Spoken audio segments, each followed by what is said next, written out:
പശ്ചിമേഷ്യയിലെ സംഘർഷവുമായി ബന്ധപ്പെട്ട് നിർണായക നീക്കങ്ങളാണ് ഇപ്പോൾ പുറത്തുവരുന്നത്. ഇറാനിൽ കഴിഞ്ഞ രണ്ടാഴ്ചയായി തുടരുന്ന അമേരിക്കൻ വ്യോമാക്രമണങ്ങൾ താൽക്കാലികമായി നിർത്തിവച്ചിരിക്കുകയാണ്. ഇതോടൊപ്പം സമാധാന ചർച്ചകൾക്ക് വീണ്ടും വേഗം കൂടിയിരിക്കുകയാണ്. ഒമാൻ മധ്യസ്ഥത വഹിക്കുന്ന ആണവ ചർച്ചകൾക്ക് അനുകൂല സാഹചര്യം ഒരുക്കാനാണ് ഈ നീക്കമെന്നാണ് റിപ്പോർട്ടുകൾ. അമേരിക്കൻ പ്രസിഡന്റ് ഹോർമുസ് കടലിടുക്ക് വീണ്ടും തുറക്കുന്നതിനുള്ള കരാറിൽ വേഗത്തിൽ ധാരണയിലെത്താൻ ശ്രമിക്കുന്നതായും റിപ്പോർട്ടുകളുണ്ട്.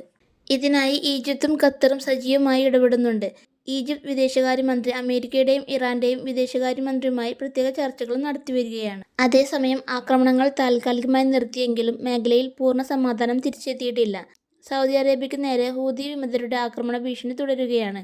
ചെങ്കടലിലെ കപ്പൽ ഗതാഗതവും ഇപ്പോഴും സാധാരണ നിലയിലായിട്ടില്ല.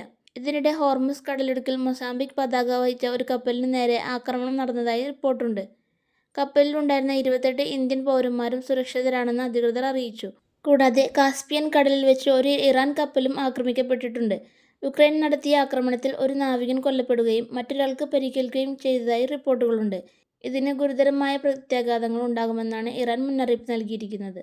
അതേസമയം ഇറാനിലേക്ക് ആയുധങ്ങൾ കൊണ്ടുപോകുന്ന റഷ്യൻ കപ്പലുകളെയാണ് ലക്ഷ്യമിട്ടതെന്നാണ് ഉക്രൈനിന്റെ വിശദീകരണം.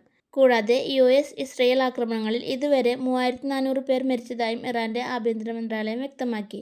അതിനാൽ അമേരിക്ക ആക്രമണങ്ങൾ താൽക്കാലികമായി നിർത്തിയെങ്കിലും പശ്ചിമേഷ്യയിലെ സ്ഥിതിഗതികൾ ഇപ്പോഴും അതീവ സങ്കീർണമാണ്.